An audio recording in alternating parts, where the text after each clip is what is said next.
आज प्रकाश पाइब matric result जानतु केतेबेले और केमिति देखिबे परीक्षा फल तेबे आज प्रकाश पाइबाकू जाउछि मैट्रिक रिजल्ट तेबे केतेबेले आसीबो एवं आपण माने सर्वप्रथमे आपणक रिजल्ट केमिति देखिबे ताहा आज एही वीडियो माध्यम रे मु आपण मानकू संपूर्ण डिटेल्स जणाइबाकू जाउछि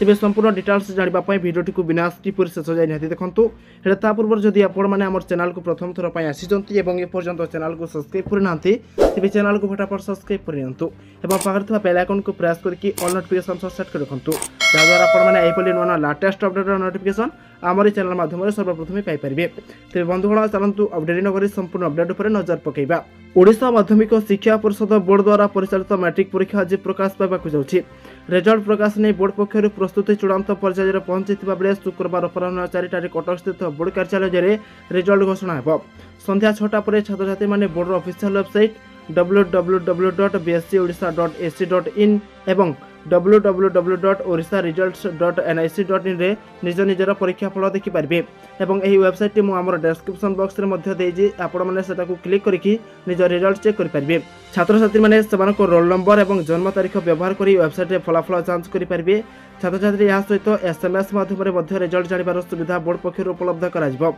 जे माने फलाफल नै असंतुष्ट हेबे से माने पुनः मूल्यांकन किबा पुनः जांच पय आवेदन मध्ये करि पारबे।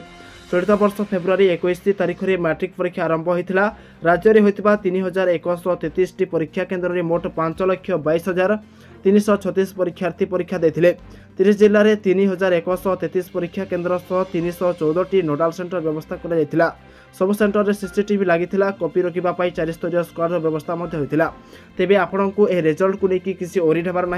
आपण रिजल्ट भल होती आशा करे आशा करुच्ची आपण मैंने ये भिडियोटी को समस्त पाखक शेयर करेंगे और समस्त को सूचनाटी जाना निहाती जरूरी अटे से कहूँ जे आपण मैंने आपण सांगसाथी सहित ये भिडियोटी को शेयर करनी कहीं सूचना पाई अत्यंत खुशी हे।